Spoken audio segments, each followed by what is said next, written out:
राधे राधे, जय श्री कृष्णा। कैसे हैं आप सब? आशा करती हूँ आप सब स्वस्थ होंगे, मस्त होंगे। स्वागत है आपके अपने चैनल कृष्णा सखी मलिका में। तो दोस्तों, आज जो मैं वीडियो बनाने जा रही हूँ वो है मार्गशीर्ष महीने के, मतलब कि अगहन के महीने में। कई लोग अगहन का महीना भी कहते हैं, कई लोग मार्गशीर्ष का महीना कहते हैं।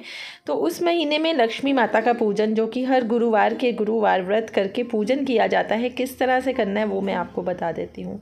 तो सबसे पहले हमने ये जो पूजन होता है ना दोस्तों, ये बहुत ज़्यादा कठिन होता है, इसलिए इसको हमें बहुत ही श्रद्धा के साथ और बहुत ही ध्यान से करना होता है। तो सबसे पहले हमें इसके लिए एक गड़वी चाहिए, मतलब कि एक लोटा ले लीजिए, उसको आप सजा लीजिए, कोई वस्त्र लक्ष्मी का रूप देके कोई वस्त्र पहना दीजिए, जैसे कि मैंने एक लहंगा पहना दिया है। उसके बाद हम नारियल को रखेंगे, इनके ऊपर विराजमान करेंगे लोटे के अंदर। लोटे में मैंने पानी डाल दिया है, थोड़ी सी हल्दी की गांठ और एक सिक्का डाल दिया है। उसके बाद अब ये लोगों को, कईयों को होता है कि हमने किस तरह से नारियल को रखना है। तो नारियल का देखिए, जहाँ से आंखें कहाँ पे होती है, कई लोग ऊपर सीधा खड़ा करके नारियल रख देते हैं, कई लोग उल्टा करके रख देते हैं। हमेशा नारियल को इस दिशा में अपनी तरफ नारियल का मुख होना चाहिए।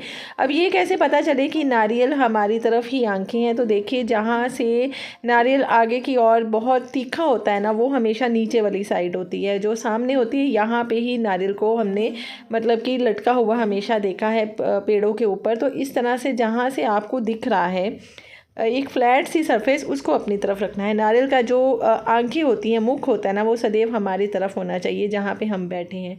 उसके बाद हम नारियल को तिलक करेंगे और उसके बाद आपने लक्ष्मी माता को किस तरह से सजाना है, ये आपके ऊपर पूरा डिपेंड है। किस तरह से आप श्रद्धा से, जैसे आपकी श्रद्धा है, जैसे आपका सामर्थ्य है, आप उस तरह से माता लक्ष्मी को नारियल के रूप में सजा सकते हैं। और ये देखिए, एक माला है मेरे पास और इस तरह से मैंने माता लक्ष्मी को माला पहना दी है। जो इनके वस्त्र से वो मैं घर में खुद ही स्वयं बना लेती हूँ। अगर आप बाज़ार से ख़रीद के लाना चाहते हैं तो आप बाज़ार से भी ला सकते हैं।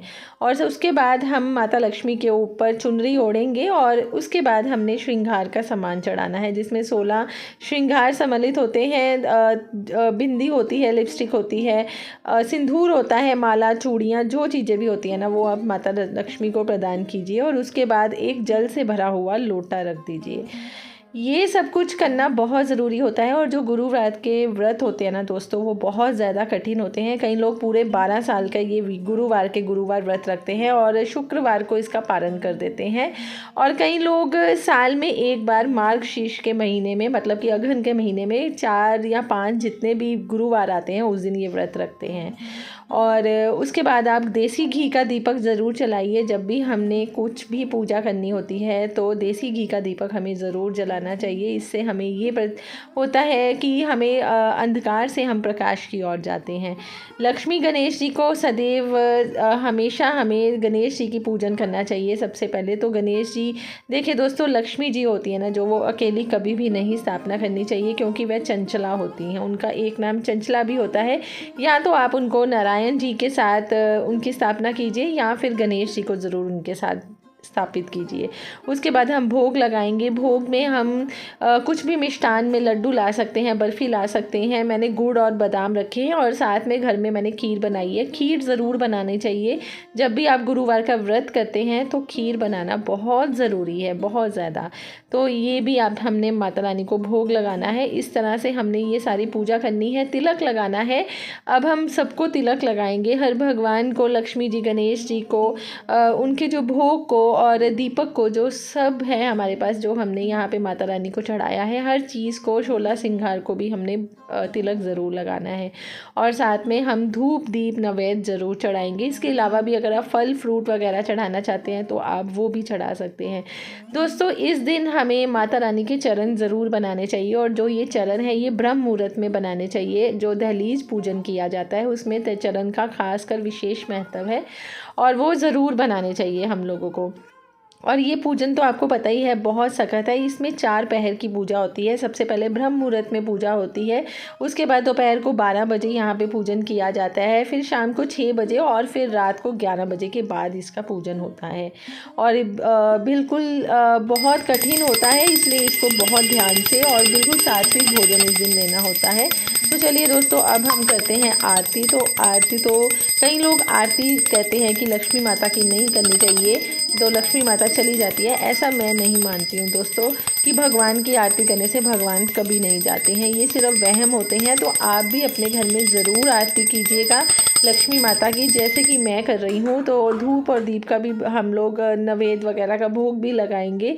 और उसके बाद अब हम माता रानी को, लक्ष्मी माता का आवाहन करेंगे, उनको बुलाएंगे अपने पास। और कहीं और ये पूजन करने से दोस्तों लक्ष्मी की तो देखिए प्राप्ति होती है, धन धान्य की तो प्राप्ति होती है। और जो रिश्तों में खटास आ जाती है ना, एक पति पत्नी के रिश्तों में या रिश्तों में, किसी भी रिश्तों में जो खटास आती है, वह भी ये लक्ष्मी पूजन करने से पूर्ण हो जाती है, ठीक हो जाती है बिल्कुल।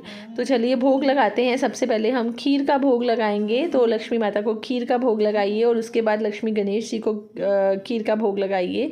और इसी तरह से आपने ये पूजन करना है, हर गुरुवार पूजन करना है। और जो ये नारियल है, इसका भी मैं आपको बता दूंगी कि इसका उसके बाद क्या करना है। ये मैं आपको अपनी नेक्स्ट वीडियो में बताऊंगी कि ये जो सारा सामान होता है उसके बाद क्या करना होता है। आशा करती हूँ आपको मेरी ये वीडियो पसंद आई होगी। मिलती हूँ कल एक और वीडियो के साथ। राधे राधे।